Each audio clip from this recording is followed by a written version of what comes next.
Hi, this is Missy. Normally I would share what I'm about to share in my blog, but because it just happened and we're kind of still in recovery mode, I figured I would make a video. And as always, my intention is to share with those that are in our world that might feel alone, so to know that they're not alone, and to also share with those that don't live in our world to hopefully help educate them, because autism is it's not a one size fits all. So Sunday was Pac-Man's birthday. And for those of you that don't know, Griffin loves Pac-Man. He loves retro video games, but Pac-Man has a really special place in his heart. So we are fortunate enough to live near a Pac-Man inspired themed restaurant. And because we are regulars there, we've become friends with Natalie and David who work there. So on this day they were having a nice celebration for Pac-Man. You got to take your picture with him, there were prizes and games, and they have this great deal where you get to bowl for an hour and then play video games for an hour. So we were like, let's go. And pizza was half price, so I'm like, I'm there. So we went and we were bowling first, and there was a couple of curses because the game wasn't going the way he had hoped, Griffin was hoping, but we worked through it. And for those of you that don't know as well, Griffin has challenges with cursing, and that's been his way of expressing himself for since he was 8, I don't know. It's been a while, and he works with behavioral therapists, and it's come so far. It's come a long way, but he's still, it's still his thing. And there's consequences around that, and so that's definitely helped it become less. So our friend David came over and was like, Griffin, would you help me out? I need 4 players to play the big Pac-Man 4-player game. There's going to be prizes. The first place winner will win a prize too, but everyone gets a prize, and if the Pac-Man eats the other Pac-Man, that's okay, even because it's going to help other people win. I'm going to throw a t-shirt out to the audience, the crowd. So even if you lose, you're still helping other people win, and you're still going to get a prize. So we talked him up, and we're like, this is going to be great, Griffin. Understand that being here is the prize, and you've already won a couple little prizes, and just have fun. And as a sidebar, I would say that the other 3 players were kids, and it's important to know because Griffin has challenges still, in general with reading people, but in particular with kids his own age. He's been able to have a lot more social interaction with kids his own age. So it's gotten better, but it's really, if he doesn't know the kid, it makes it more challenging. If things aren't going the way he thinks they should go, he thinks that they're teasing him or they're being mean to him in general. So that's important to know. So they started playing, and we hear a damn it. And we're like, okay, it's loud. The room is loud. Maybe it'll be fine. And for Tom and I, where Griffin is at in his development, is that we're trying to give him more freedom. And because of who he is and what his autism looks like, it's important that he gets feedback from other people around his behaviors. And obviously, we're not going to let anyone be mean to him and unkind. But it has more of an impact if someone says, "Hey, you know what? That language is not cool. Can you please stop?" As opposed to mom and dad. And I think that's pretty much true for kids in general. But so we I think I checked in with Tom, and we were close by. Our table was right there.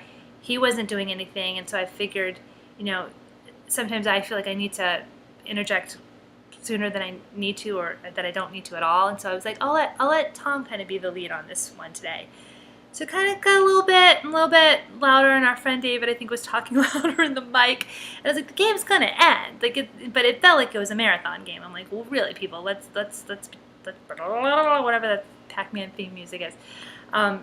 So I found myself tying my shoe or taking off my bowling shoes. I found myself under the table. I was like, I'm under the table, and no one can see me.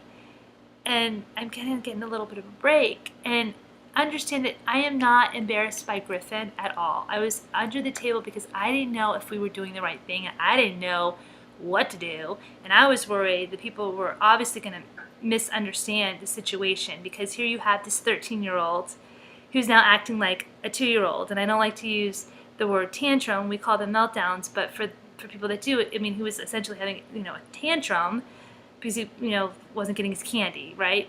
Like a kid would at that age. And so it's confusing. It's very confusing. And I realized after I had some time to think that what I wished I could have done, and it would have been totally unfair to Pac-Man, because poor Pac-Man was already getting screwed on the deal because Griffin was like having a meltdown, that I stood up on the table and I was able to like confidently share our situation and to educate, right? But that wasn't appropriate. I mean, that would have, it hadn't gotten to that point. But it would have been really cool if I had felt confident enough to do that. But I think that it was okay that I was under the table. I finally got up from the table, and it really wasn't under there that long. But Griffin, the game was over, and he was coming back, and we were gonna eat, and that's when it really escalated. Those kids were so mean, and they stuck their tongue out at me, and and we were trying to like be calm and patient with him, and to let him know that it was okay, and just calm down and let's enjoy the rest of our time. And do you want to go somewhere and talk and walk and like kind of be in private? No, I don't care what anyone thinks. I mean, he didn't care in that moment. He did not care. So we were able to calm down and eat and go and play. And as we're about to leave, one of the employees comes up to me, this beautiful young man, and I was like, oh, okay. And he's like, I saw your son was having a hard time, and I didn't know if he saw maybe like the couple curses, like bowling, or if he saw the big thing. And so I just went for the kill, and I was like, oh yeah, he has a hard time still with losing, and he's like sharing with me that he has ADHD. And I always like, whenever I say it, I'm like, I always think HGTV, so you guys know what I'm talking about, if I got a letter off. And Griffin also has HGTV. And so he was just so sweet. He wanted to comfort me. He, essentially said, you guys did good. And it was really beautiful. I mean, I was feeling so many feelings. I mean, when all of this had ended, I was afraid to go to the bathroom because I was afraid I was going to run into one of the moms and she was going to like say something to me, and I couldn't identify any of the people that were there if I saw them on the street now. But like I was really, it was hard. It was very hard. I've never died before, but I can only imagine it would feel like what it felt for me. So to have this sweet young man like feel like he could share with me, and that he came over to me, and was just an amazing moment, and I was so grateful. And then Griffin came over, and he shared with Griffin, and it was great for Griffin to see this, and to know he wasn't that moment. He's not that moment.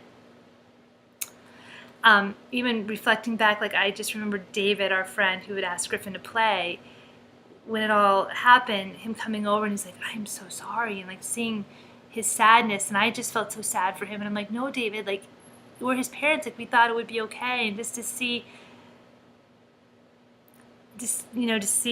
him feeling bad. And then Natalie came over and asked me what they could do, and I just am thinking, let us come back, like still be our friend. Like and I'm not giving them enough credit, I know, but it's like you instantly think you're going to be rejected, and that people say they understand, or they try to understand, but then when something like that happens and you see the other side of autism, and in this case Griffin's autism, it's the real, I like to say test, but it feels like, okay, if you still want us to come and be our friend, then I guess you've passed the test, because it's hard.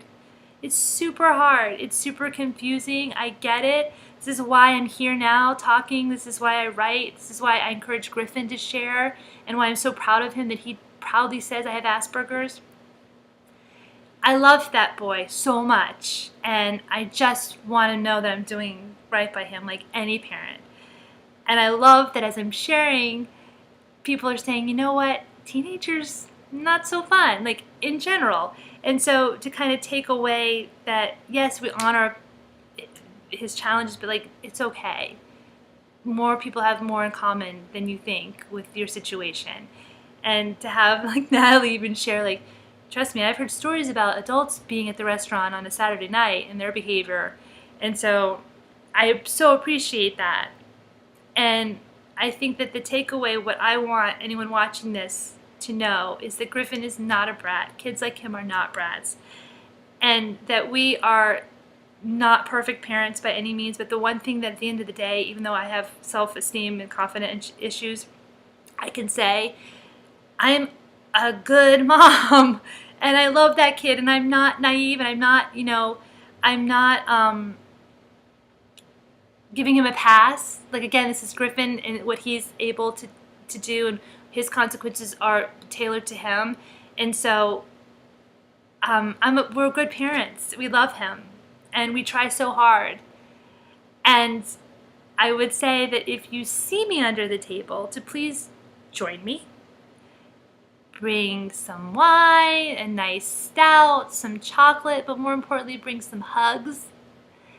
And I promise that if I see you hiding under a table, I will join you. And there's nothing wrong with hiding under a table once in a while.